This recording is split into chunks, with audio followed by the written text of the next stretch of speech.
fifth Sunday after Pentecost, on the sin of anger. Whosoever is angry with his brother shall be in danger of the judgment. Matthew 5:2. Anger resembles fire. Hence, as fire is vehement in its action, and by the smoke which it produces, obstructs the view, so anger makes men rush into 1,000 excesses and prevents them from seeing the sinfulness of their conduct, and thus exposes them to the danger of the judgment of eternal death. Whosoever is angry with his brother shall be in danger of the judgment. Anger is so pernicious to man that it even disfigures his countenance. No matter how comely and gentle he may be, he shall, as often as he yields to the passion of anger, appear to be a monster and a wild beast full of terror. But if anger disfigures us before men, how much more deformed will it render us in the eyes of God? In this discourse I will show, in the first point, the destruction which anger unrestrained brings on the soul, and in the second, how we ought to restrain anger in all occasions of provocation which may occur to us. First point, the ruin which anger unrestrained brings on the soul. St. Jerome says that anger is the door by which all vices enter the soul. Anger precipitates men into resentments, blasphemies, acts of injustice, detractions, scandals, and other iniquities. For the passion of anger darkens the understanding and makes a man act like a beast and a madman. Job said, "My eye has lost its sight through indignation." David said, "My eye is troubled with wrath." Psalm 30:10. Hence, according to St. Bonaventure, an angry man is incapable of distinguishing between what is just and unjust. In a word, St. Jerome says that anger deprives a man of prudence, reason, and understanding. Hence, St. James says, "The anger of man worketh not the justice of God." St. James 1:20. The acts of a man under the influence of anger cannot be conformable to the divine justice, and consequently cannot be faultless. A man who does not restrain the impulse of anger easily falls into hatred towards the person who has been the occasion of his passion. According to St. Augustine, hatred is nothing else than persevering anger. Hence St. Thomas says that anger is sudden, but hatred is lasting. It appears then that in him in whom anger perseveres, hatred also reigns. But some will say, "I am the head of the house. I must correct my children and servants, and when necessary, I must raise my voice against the disorders which I witness." I say in answer, it is one thing to be angry against a brother, and another to be displeased at the sin of a brother. To be angry against sin is not anger, but zeal, and therefore it is not only lawful, but is sometimes a duty. But our anger must be accompanied with prudence, and must appear to be directed against sin, but not against the sinner. For if the person whom we correct perceive that we speak through passion and hatred towards him, the correction will be unprofitable and even mischievous. To be angry, then, against a brother's sin is certainly lawful. He, says St. Augustine, is not angry with a brother who is angry against a brother's sin. It is thus, as David said, we may be angry without sin. Be ye angry and sin not. Psalm 4:5. But to be angry against a brother on account of the sin which he has committed is not lawful, because, according to St. Augustine, we are not allowed to hate others for their vices. Hatred brings with it a desire of revenge, for, according to St. Thomas, anger, when fully voluntary, is accompanied with a desire of revenge. But you will perhaps say, if I resent such an injury, God will have pity on me, because I have just grounds of resentment. Who, I ask, has told you that you have just grounds for seeking revenge? It is you whose understanding is clouded by passions that say so. I have already said that anger obscures the mind and takes away our reason and understanding. As long as the passion of anger lasts, you will consider your neighbor's conduct very unjust and intolerable. But when your anger shall have passed away, you shall see that his act was not so bad as it appeared to you. But though the injury be grievous, or even more grievous, God will not have compassion on you if you seek revenge. No, he says, vengeance for sins belongs not to you, but to me. And when the time shall come, I will chastise them as they deserve. Revenge is mine, and I will repay them in due time. Deuteronomy 32:35. If you resent an injury done to you by a neighbor, God will justly inflict vengeance on you for all the injuries you have offered to him, and particularly for taking revenge on a brother whom he commands you to pardon. He that seeketh to revenge himself shall find vengeance from the Lord. Man to man reserveth anger, and doth he seek remedy of God? He that is but flesh nourisheth anger, and doth he ask forgiveness of God? Who shall obtain pardon for his sins? Ecclesiastes 28, 1-3-5. Man, a worm of flesh, reserves anger and takes revenge on a brother. Does he afterwards dare to ask mercy of God? And who, adds the sacred writer, can obtain pardon for the iniquities of so daring a sinner? St. Augustine says, "How can he who will not obey the command of God to pardon his neighbor expect to obtain from God the forgiveness of his own sins?" Let us implore the Lord to preserve us from yielding to any strong passion, and particularly to anger. Give me not over to a shameful and foolish mind, Ecclesiastes 23:6. For he that submits to such a passion is exposed to great danger of falling into a grievous sin against God or his neighbor. How many, in consequence of not restraining anger, break out into horrible blasphemies against God or his saints? But at the very time we are in a flame of indignation, God is armed with scourges. The Lord said one day to the prophet Jeremiah, "What seest thou, Jeremiah?" And I said, "I see a rod watching." Jeremiah 1:11. "Lord, I behold a rod watching to inflict punishment." The Lord asked him again, "What seest thou?" And I said, "I see a boiling cauldron." Verse 13. The boiling cauldron is the figure of a man inflamed with wrath and threatened with a rod, that is, with the vengeance of God. Behold then the ruin which anger unrestrained brings on man. It deprives him first of the grace of God and afterwards of corporal life. Envy and anger shortens a man's days. Ecclesiastes 30:26. Job says, "Anger indeed killeth the foolish." Job 5:2. All the days of their life, persons addicted to anger are unhappy because they are always in a tempest. But let us pass to the second point, in which I have to say many things which will assist you to overcome this vice. Second point, how we ought to restrain anger in the occasions of provocation which occur to us. In the first place, it is necessary to know that it is not possible for human weakness, in the midst of so many occasions, to be altogether free from every motion of anger. No one, as Seneca says, can be entirely exempt from this passion. All our efforts must be directed to the moderation of the feelings of anger which spring up in the soul. How are they to be moderated? By meekness. This is called the virtue of the Lamb, that is, the beloved virtue of Jesus Christ. Because, like a lamb, without anger or even complaint, he bore the sorrows of his passion and crucifixion, he shall be led as a sheep to the slaughter, and dumb as a lamb before his shearer, and he shall not open his mouth. Isaiah 53:7. Hence he has taught us to learn of him meekness and humility of heart. Learn of me, because I am meek and humble of heart. Matthew 11:29-20. Oh, how pleasing in the sight of God are the meek, who submit in peace to all crosses, misfortunes, persecutions, and injuries. To the meek is promised the kingdom of heaven. Blessed are the meek, for they shall possess the land. Matthew 5:4. They are called the children of God. Blessed are the peacemakers, for they shall be called the children of God. Verse 9. Some boast of their meekness, but without any grounds. For they are meek only towards those who praise and confer favors upon them. But to those who injure or censure them, they are all fury and vengeance.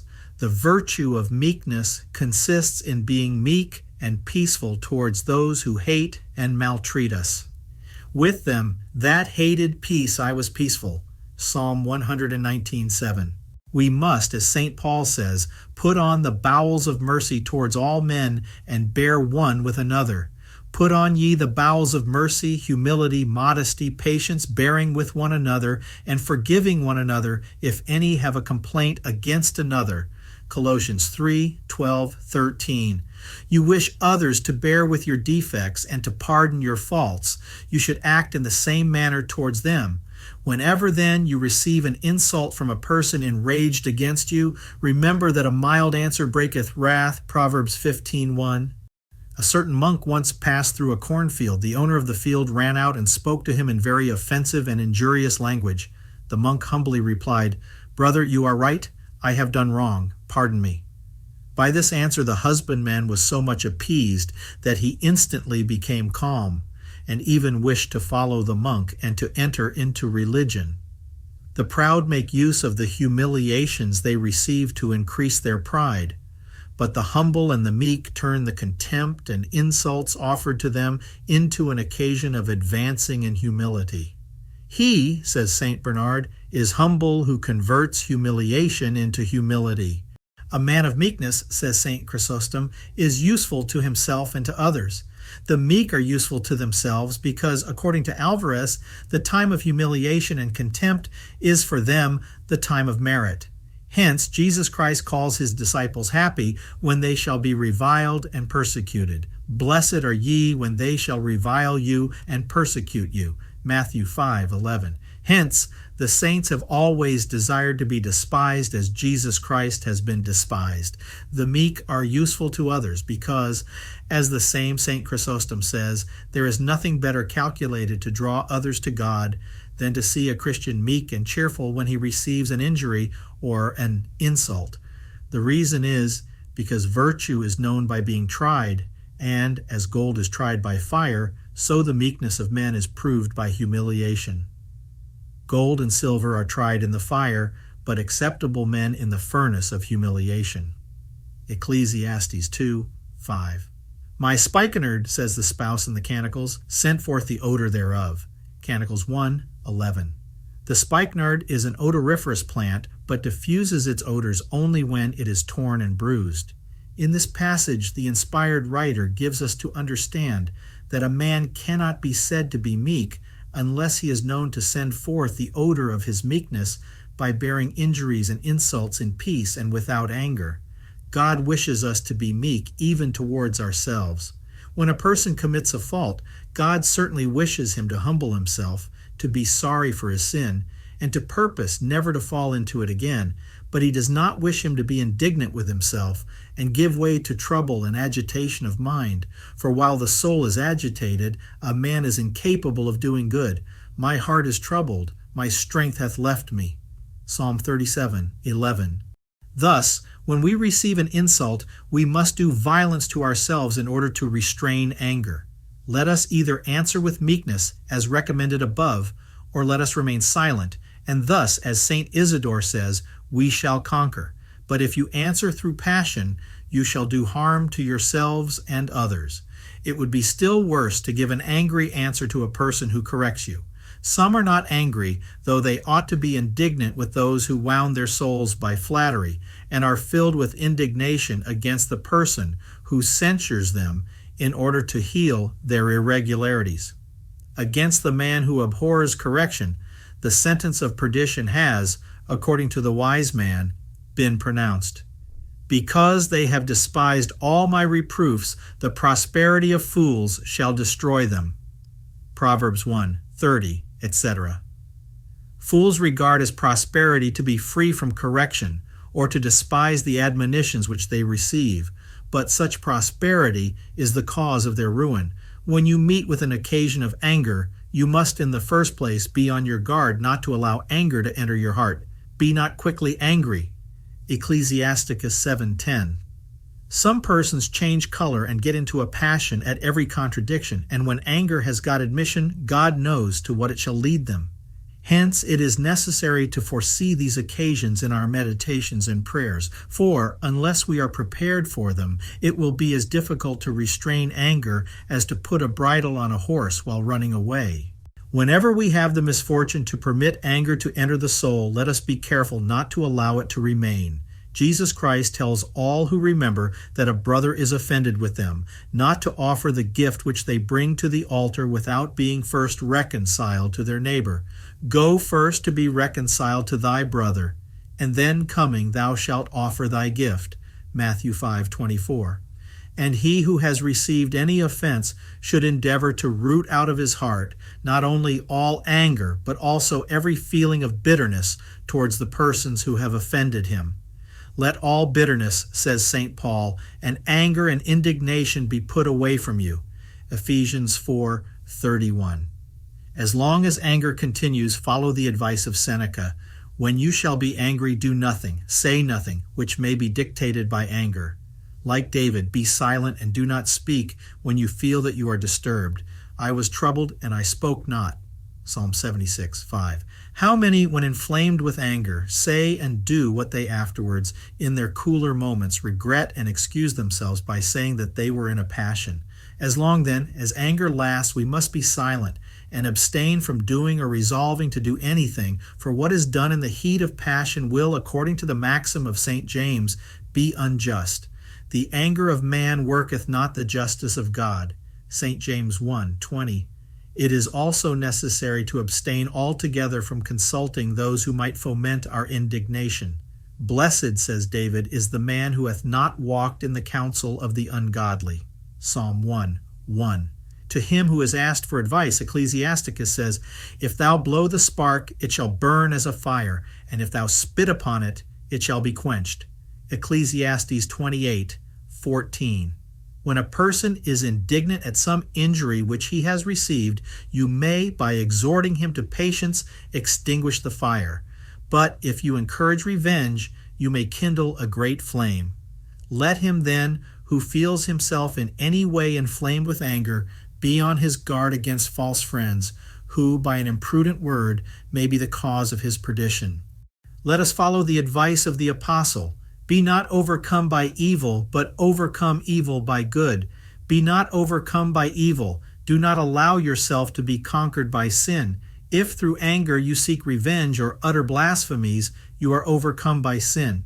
But you will say, I am naturally of a warm temper. By the grace of God, and by doing violence to yourself, you will be able to conquer your natural disposition. Do not consent to anger, and you shall subdue the warmth of your temper. But you say, I cannot bear with unjust treatment. In answer, I tell you first to remember that anger obscures reason and prevents us from seeing things as they are. Fire hath fallen on them, and they shall not see the sun. Psalm 57:9. Secondly, if you return evil for evil, your enemy shall gain a victory over you. If, said David, I have rendered to them that repaid me evils, let me deservedly fall empty before my enemies. Psalm 7:5. If I render evil for evil, I shall be defeated by my enemies. Overcome evil by good. Render every foe good for evil. Do good, says Jesus Christ, to them that hate you. Matthew 5:44.